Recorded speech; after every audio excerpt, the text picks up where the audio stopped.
So, ayan mga kamanok, good morning sa inyong lahat. Bali, ngayong umaga, i-check natin yung alaga natin na hindi natunawan kahapon.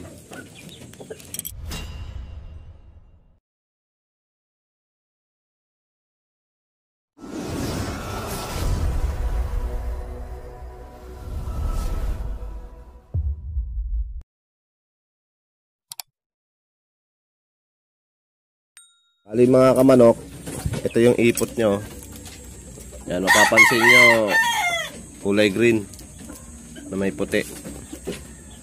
Ayan. Bali, i-check natin siya mga kamanok kung natunawan siya. Kung hindi, yan, di muna natin papakainin. Bibigyan muna natin siya ng gamot. Ayan. Ayan, kunin ko lang mga kamanok yung manok.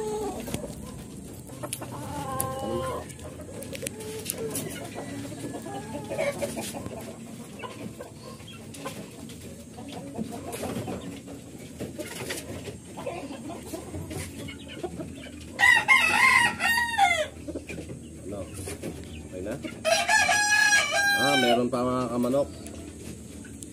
Bali, kahapon, punong-puno yung butsi niya. Ayan, meron pang kaunti oh.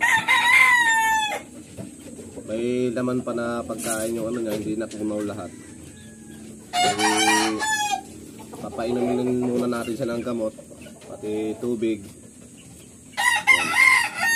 Hindi muna natin siya papakainin. Mamayang hapon na lang pagka natunaw na lahat ng laman ng butsi niya. Kasi pag pinakain natin yan, ganun din, hindi magtutunaw. Baka mas lalong ikasama pa niya mga kamanok. Kaya gamot muna ang ibibigay natin sa kanya. Tubig lang ng tubig hanggang sa mawala yung laman ng butsi niya.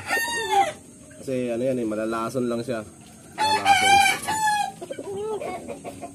Bali, itatali muna natin siya doon sa labas para makatuka-tuka siya ng mga dyan, minerals na kailangan niya. Para sa makatulong din sa sa pagtunaw niya, yung mga matutuka niya dyan. Ayan, meron pang kaunti mga kamanok. Konti na lang to, saglit na lang to sa mga hapon tunaw na to. Ayan. Ayan mga kamanok, papainumin ko siya ng gamot. Bali ang gamot ko lang na stock dito yung Tremoxil. Mamaya bibilang ko siya ng Sulfar. Yun, mas mabisa yung Sulfar QR mga kamanok. Pero okay din naman tong Tremoxil. Okay din tong Tremoxil. So yun yung ginagamot ko sa kanila. Ayan, painumin natin. Tapos, painumin lang natin siya ng tubig. Tubig lang ng tubig.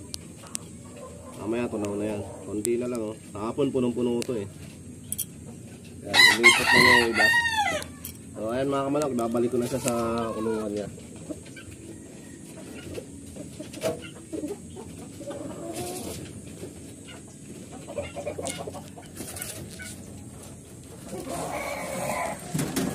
Ayan mga kamanok, oh. Makikita niyo yung ipot niya.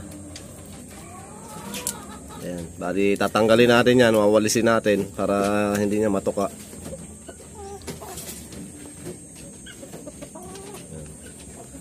So, ayan mga kamanok. Hanggang dito na lang yung ating video. Update ko na lang kay mga kamanok sa kung may mga pagbabago sa kanya.